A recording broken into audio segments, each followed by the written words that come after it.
এই যে ছবি দেখতে পাচ্ছি বারুইপুরে যেন রাস্তায় নেমে পড়েছেন সমস্ত মানুষ, কারণ আর কত বাংলার বুকে আরজিকর ঘটবে, আর কত মহিলাদের, নাবালিকাদের, মেয়েদের এভাবে নৃশংসভাবে অত্যাচারের শিকার হতে হবে। সৌরভ, একদমই সুপ্রীতি, তোমাকে জানিয়ে রাখবো যে গত যে মুখ্যমন্ত্রী ছিল গত বিধানসভা নির্বাচনে মমতা বন্দ্যোপাধ্যায় যে হারে আরজিকর থেকে শুরু করে এই বারুইপুরের জয়নগরে এমনই এক নাবালিকাকে ধর্ষণ করে রাস্তার পাশে ফেলে রাখা হয়েছিল, সেটাও নিয়ে একটা বড় পদক্ষেপ হয় এবং সেই অভিযুক্তকে ফাঁসিও দেওয়া হয়। তার পরবর্তীতে ফের নতুন সরকার পালা বদলের পর নতুন সরকার এসেছে। সেই সরকার আসার প্রথমেই শুরু হলো সেই নাবালিকা ধর্ষণ। বারবার এই নারীদের উপরে যেভাবে অত্যাচার হয়ে উঠছে, একটা বড় প্রশ্ন উঠতে শুরু করেছে। জয়নগরের এই যে বারুইপুরের সূর্যপুর যে বাজার রয়েছে, সেই বাজার এলাকায় একটা 12 বছরের নাবালিকাকে গতকাল নিখোঁজ ছিল এবং তাকে ধর্ষণ করে খুন করা হয়েছে, এমনটাই অভিযোগ করছে পরিবার সূত্রে। তবে এই ঘটনাকে কেন্দ্র করে যে নাবালিকার মৃতদেহ উদ্ধার হয় পুকুর থেকে, সেই নাবালিকার দেহ রাস্তার উপরে রেখে দীর্ঘক্ষণ অবরোধ চলে, পুলিশের সাথে বাক বিতণ্ডা হয় এবং পুলিশের গাড়ি ভাঙচুর করা হয় এবং রাস্তার বিভিন্ন জায়গায় রাস্তার কাঠ ফেলে রাখা হয়। পাশাপাশি তোমাকে আরো জানিয়ে রাখবো, টায়ার জ্বালিয়ে বিক্ষোভ দেখায় এলাকার যে মানুষ রয়েছে, সাধারণ মানুষ, তারা বিক্ষোভ দেখাতে থাকে। বারবার যেই নারীদের উপরে অত্যাচার হচ্ছে, নারীদের উপরে যেভাবে ধর্ষণ করার অভিযোগ উঠছে, বারবার একটা বড় প্রশ্ন উঠছে, তারা কি নারীদের একটা নিরাপত্তার অভাব বোধ করছে? একটা বড় প্রশ্ন উঠতে শুরু করেছে। পাশাপাশি রাজ্যের মুখ্যমন্ত্রী যে পালাবদল হওয়ার পরে রাজ্যের মুখ্যমন্ত্রী শুভেন্দু অধিকারী তিনি যে নাবালিকা ধর্ষণ হয়েছে সেই নাবালিকার বাবার সাথে কথা বলেছে, তাকে ভবানী ভবনে আগামী মঙ্গলবার ডেকেছে এবং সেই মঙ্গলবার ডেকেছে এবং কথা বলবেন সেই নাবালিকার বাবার সাথে। এবং নাবালিকার বাবার কথায় তিনি আশ্বাস দিয়েছেন যে প্রশাসনিকভাবে যেভাবে তারা দাবি চাইবে, যে ফাঁসি হোক বা যে আবেদন তারা মুখ্যমন্ত্রীর কাছে রাখবে, সেই আবেদন মুখ্যমন্ত্রী মাথা নিচু করে স্বীকার করবে, এমনটাই কিন্তু প্রশাসন সূত্রে জানা যাচ্ছে সুপ্রীতি।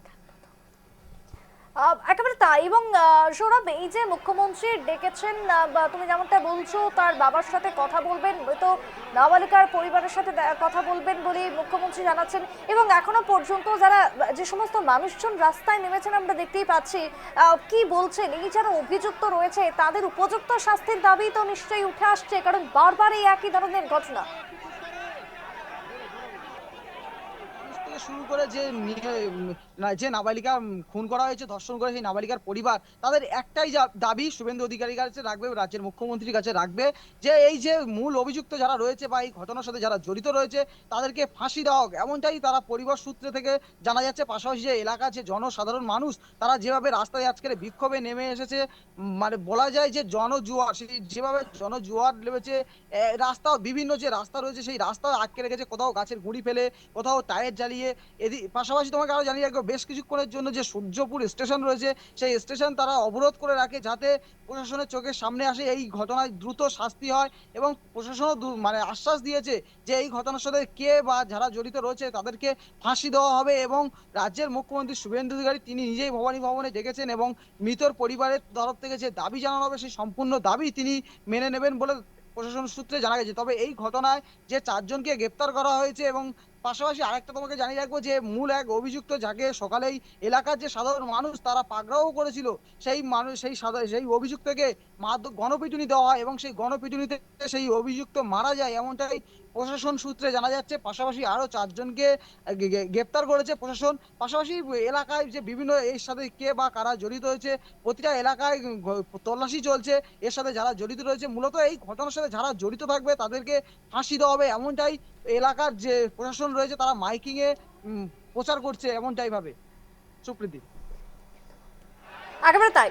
সৌরভ, তোমাকে আমি আপাতত ধন্যবাদ জানাচ্ছি। যেখানে বারুইপুরের ছবিটা দেখাচ্ছি, 12 বছরের নাবালিকাকে ধর্ষণ করে খুন, এমনটাই অভিযোগ। এবং মুখ্যমন্ত্রী সহ গোটা ইতিমধ্যেই প্রশাসনের ব্যবস্থার উপর সকলেই আস্থা রাখছেন যাতে করে উপযুক্ত শাস্তি হয়, কারণ বাংলার বুকে ঘটে গেছে একের পর এক নৃশংস ঘটনা, যার জলজান্ত উদাহরণ হচ্ছে আরজিকর। আর সেই অভয়াকাণ্ডের যেন আর কোনোভাবে পুনরাবৃত্তি না হয় তার জন্য ইতিমধ্যেই মানুষজন রাস্তায় নেমে বিক্ষোভ দেখাচ্ছেন। তবে সেই ঘটনা বারুইপুরের বুকে লক্ষ্য করা গেছে, নাবালিকা ধর্ষণ করে খুন, এই অভিযোগকে সামনে এনে রীতিমতো বিক্ষোভে সামিল এলাকার সাধারণ মানুষজন। ইতিমধ্যেই মুখ্যমন্ত্রী শুভেন্দু অধিকারী তিনি টেলিফোনে কথা বলেছেন ওই নাবালিকার বাবার সঙ্গে এবং আগামী দিনে দেখা করে পুরো ঘটনার বিস্তারিত জানবেন, সঙ্গে প্রয়োজনীয় ব্যবস্থা গ্রহণ করা হবে বলে আশ্বাস মুখ্যমন্ত্রীর।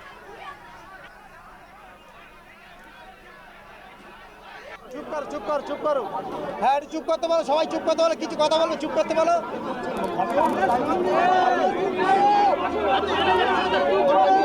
শোনো, সিএম এর সঙ্গে আমার সব কথা হয়েছে, টোটাল আমি ফাঁসির দাবি করেছি এদের সঙ্গে। চুপ করো সবাই, চুপ করো, কিছু কথা বলতে দাও, কথা না বলতে দিলে কিছু বুঝতে পারবে না কিন্তু তোমরা। এই করে লাস্টে দেরি হচ্ছে।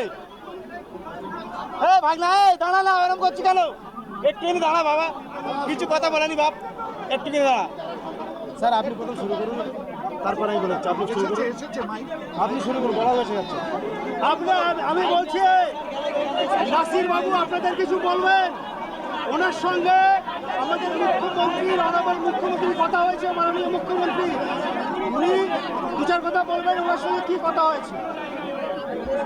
শোনো, আমার সঙ্গে যে কথা হচ্ছে সবার সামনে আমি বলছি, সবাই শুনে নাও। মুখ্যমন্ত্রী মঙ্গলবার দিন ভবানী ভবনে যেতে বলেছে, শুনতে পাচ্ছেন না। বাবু চুপ কর, একবার চুপ কর বাবা।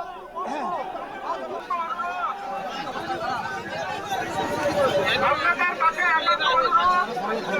আমি রেঞ্জের আইজি হিসেবে কথা দিয়ে যাচ্ছি, এই যে ঘটনা ঘটেছে তার জন্য যা যা ব্যবস্থা নেওয়ার পুলিশের তরফ থেকে তথা সরকারের তরফ থেকে সবকিছু নেওয়া হবে।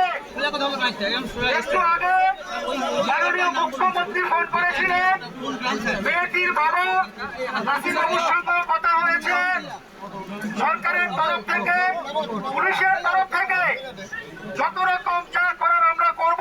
ঘটেছে আমরা পুরো ব্যাপারটা খতিয়ে দেখছি, যে ইনসিডেন্ট হয়েছে আমরা আশা করছি, কথা দিচ্ছি যে এটা যাতে সাজা হয় সেটার দিকে আমরা নিয়ে যাব, এবং নেক্সট যা যা কাজ আছে আমরা আমাদের তরফ থেকে যতটা করার আমরা নিশ্চয়ই করব।